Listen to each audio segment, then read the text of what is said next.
నమస్తే welcome to TSN news. T hope సంస్థ chairman Upender Reddy ఆధ్వర్యంలో రాజ్యసభ సభ్యుడు అనిల్ కుమార్ యాదవ్ కు సన్మాన కార్యక్రమం యూసఫ్ గూడలోని మహమూద్ ఫంక్షన్ హాల్లో ఏర్పాటు చేశారు। కార్యక్రమంలో అనిల్ కుమార్ యాదవ్ సికింద్రాబాద్ పార్లమెంట్ అభ్యర్థి దానం నాగేందర్ కు సన్మానం చేశారు। అనిల్ కుమార్ యాదవ్ మాట్లాడుతూ సికింద్రాబాద్ పార్లమెంట్ లో కాంగ్రెస్ పార్టీ నాయకులు కార్యకర్తలు కలిసికట్టుగా ఓ సైనికుల పనిచేసి భారీ మెజారిటీతో దానం నాగేందర్ కు గెలిపించుకోవాలని పేర్కొన్నారు।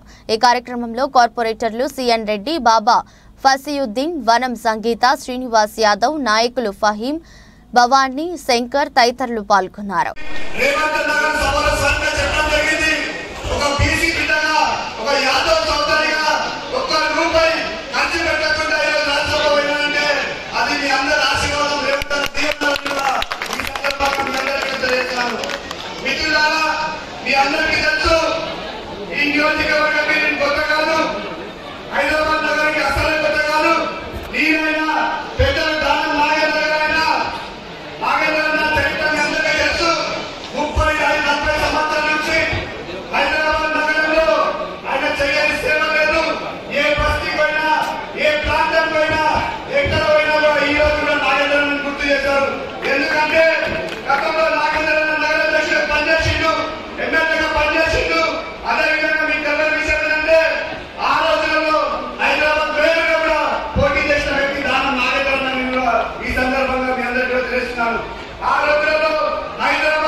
ఈ రోజు నాగేందర్ అన్న ఎక్కడున్నా కూడా సాయం సందర్భం వచ్చినప్పుడు కొన్ని సిచ్యువేషన్ వల్ల నాగేందర్ ఇక్కడ వెళ్ళొచ్చు, కానీ నాగేందర్ అన్న గుండె చెప్పు కాంగ్రెస్ అనే విషయాన్ని కూడా ఈ సందర్భంగా మీ అందరికీ తెలియజేస్తున్నాను। నాగేందర్ ఎక్కడ పోయినా కూడా, ఏ ప్రాంతంలో పోయినా కూడా నాగేందర్ అన్న గుండె కేవలం కాంగ్రెస్ కాంగ్రెస్ కాంగ్రెస్ అని పెట్టుకున్న విషయాన్ని కూడా ఈ సందర్భంగా మీ అందరికీ తెలియజేస్తున్నాను।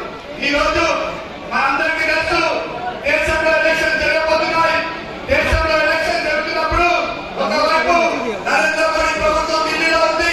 ఈ రోజు మన రాష్ట్రంలో మన కాంగ్రెస్ పార్టీ అధికారంలోకి వచ్చిందంటే గత సంవత్సరం కింద ఎవరు కూడా కాంగ్రెస్ పార్టీ అధికారంలోకి వస్తుందని నమ్మలేదు, కానీ ఒక వ్యక్తి, ఒక శక్తి, ఆ నమ్మిన వ్యక్తి ఎవరో కాదు, ఆ ఎంత మేమందరం నడిచినాం, నీమైనా కావచ్చు, పైన కావచ్చు, మేము నిరంతరం ఆ వ్యక్తి యొక్క శక్తి మీద నడిచిన కనుక ఆ వ్యక్తి ఎవరో కాదు, మా ప్రియతమ ముఖ్యమంత్రి రేవంత్ అన్న గారు ఈ సందర్భంగా